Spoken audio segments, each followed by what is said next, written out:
contact with, with a spaceship that was tracking them from Sacramento down to Los Angeles. So there seems to be, and there always has been, the information, and this is why disclosure is so incredible important, and this is why it's so irritating to me about this whole, this sub-government black ops, and that seem to be, who knows, are hey, in Chad? the military-industrial complex. Yeah, we got to go for break. I'm going to put you on hold again. Okay. So we'll be back in 2.5 minutes, people. So I'm going to play this new bumper music, which I promised them this week I was going to play it as much as I possibly can.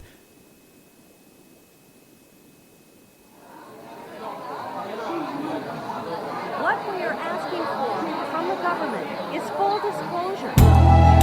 We know what we're seeing, and there are so many of us. We're not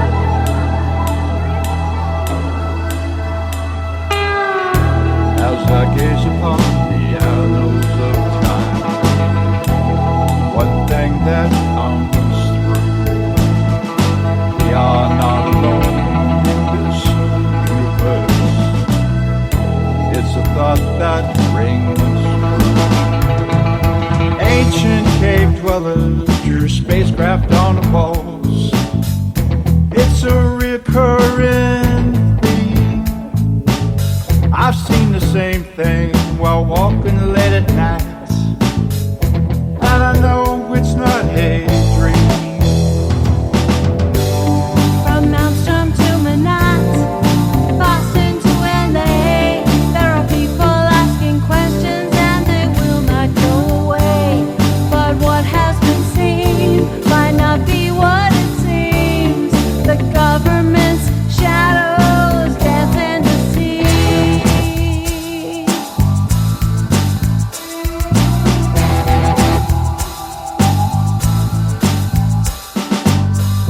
If you tell the truth, they will ridicule everything you say and do.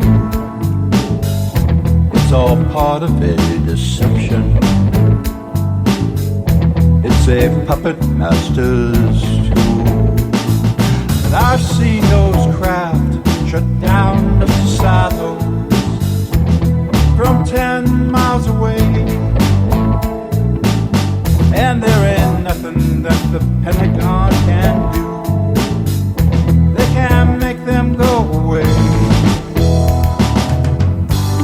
From Maelstrom to Manhattan, Boston to LA, there are people asking questions and they will not go away. You can advertise your business on Night Dreams Talk Radio, and you will be heard worldwide. Why not contact us at nightdreamstalkradio@gmail.com. If you would like to hear Night Dreams Talk Radio on your local radio station, let them know. Tell them to check out www.nightdreamstalkradio.com. And thank you.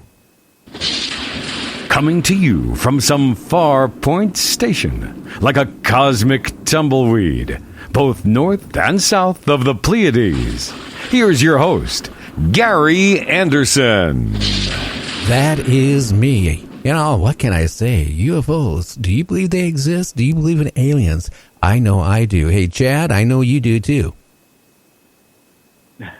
I love the song. The song's great. Oh, yeah. It's I love that song. I'm hooked on it. In fact, they are writing a song, a really paranormal song for my show. So I am so happy that they're doing that.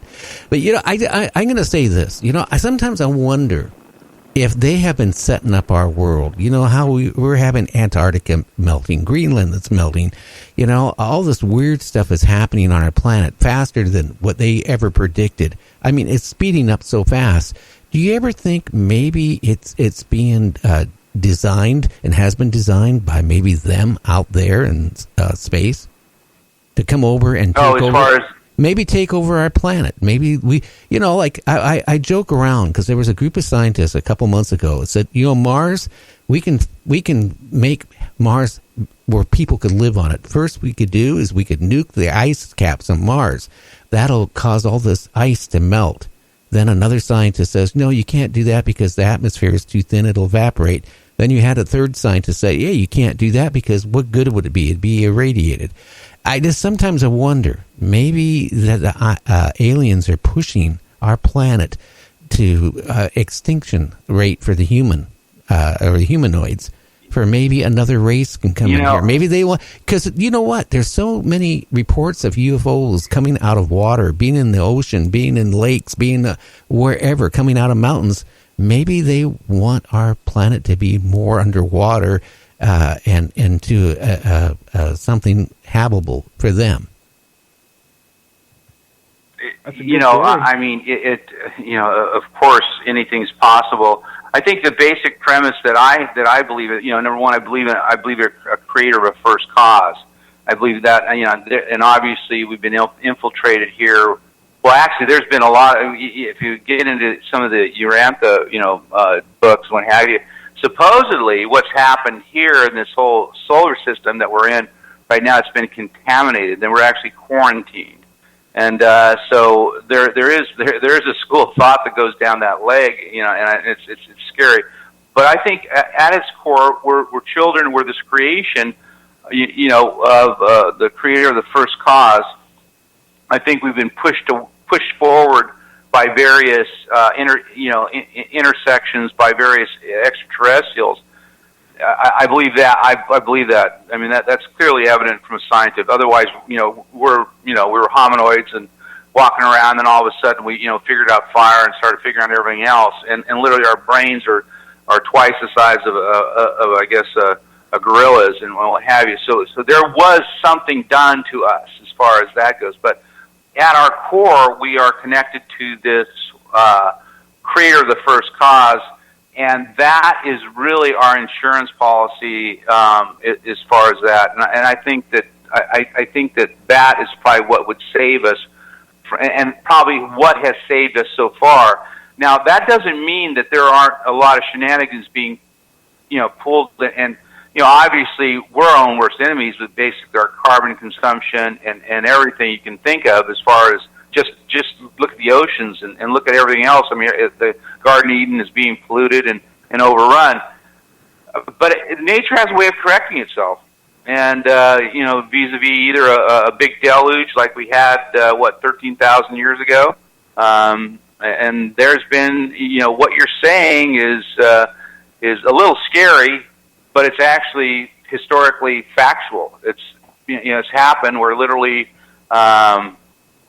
by one act or another, there literally there's many different civilizations. This place has, been completely annihilated and reseeded. Well, Gary. But I'm thinking, you go back, look at when the Spaniards came in and started conquering all the different, Indian tribes, right? They had gold. Now, like I was talking about this on the show the other night, okay, why would they have gold and think gold and silver is precious and not brass, zinc, or copper, or, lead? Something made them think that this gold is worth a lot. And I'm not talking about in South America, I'm even talking about all over the world, with the Incas and all this stuff. Something made them realize that this gold, is worth something. It's special. And so they collected it, and the Spaniards seen it, and they wanted it all. It tells me that maybe we were visited, or maybe how the jump in the humans went from basically an ape or a monkey or whatever we were into a humanoid that could rationally think, take orders, and do things. Maybe at one point these aliens came down here to harvest our planet for the gold, all precious minerals, and either brought their slaves in, at one point that's how we started being created, and we were left here, and that's how the humanoids evolved, and maybe that's how we started believing in a god and all this stuff. It's really weird. Now I'm going to jump one more thing. You mentioned Star Wars.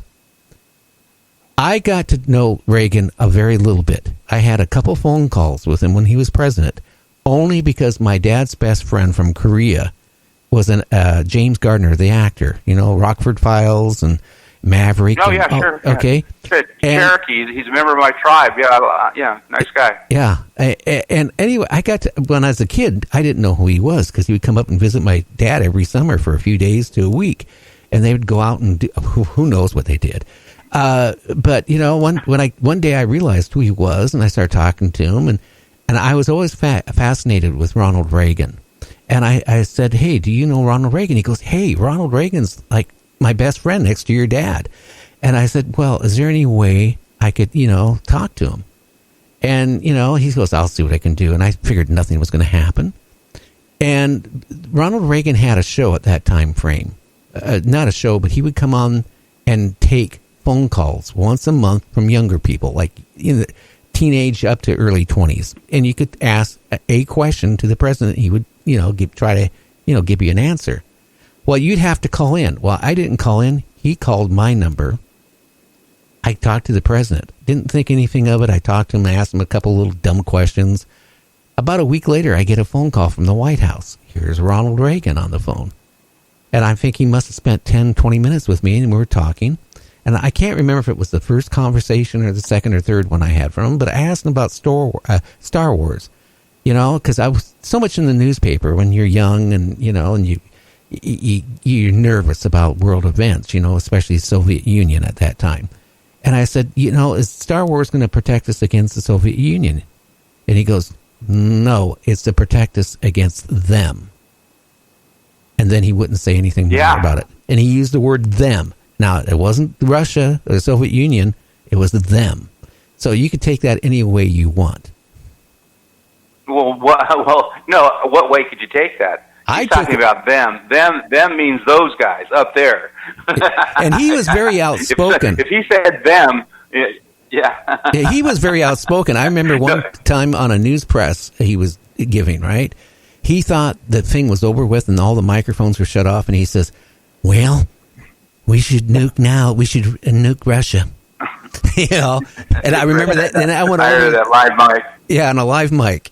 But he, that was his sense of humor. He was very out open, and Nancy and him were in the occult. He believed in UFOs. He believed in, basically running the country by the stars and all that stuff.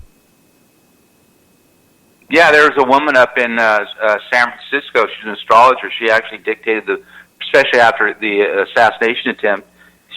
She literally dictated their whole schedule. So. Yeah.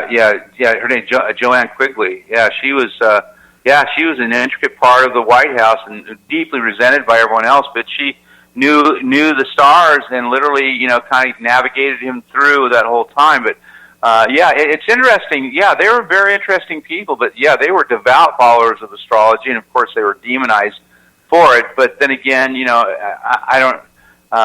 The ignorance comes in so many different ways. But yeah, listen, there's been a huge amount of interest as far as that, and each of the presidents, they get to the threshold of that, and then all of a sudden they back off as far as disclosure. And every one of them, including Clinton, George Bush, never mentioned, of course, he was CIA, but Reagan, he came close to really disclosing. He made several speeches about them. He says, well, what would happen if we all had to come together to fight a foreign source? And that was the premise of his speech. And it was like, wow. I mean, that's kind of interesting. But Dwight Eisenhower also, Dwight Eisenhower, Harry Truman, all these presidents, they knew, and their biggest job was somebody was preventing them, not necessarily Truman, but something was preventing them from disclosing, I guess, out of fear of panic and what have you. But I believe we're so far above that, and it's really a part of our legacy. And really, in say for instance, scenario that you essentially are stating, that we're being staged or set up for a mass incursion of extraterrestrials or invasion or whatever. Now, incidentally, I would say they're actually killing us off with food. That would be my main argument as far as literally everyone. Our food source has been adulterated to the point where really we're all dying. In fact, take a look at the obesity rate as far as worldwide. The Americans' diet is literally killing everybody. Everyone is, in fact, everyone is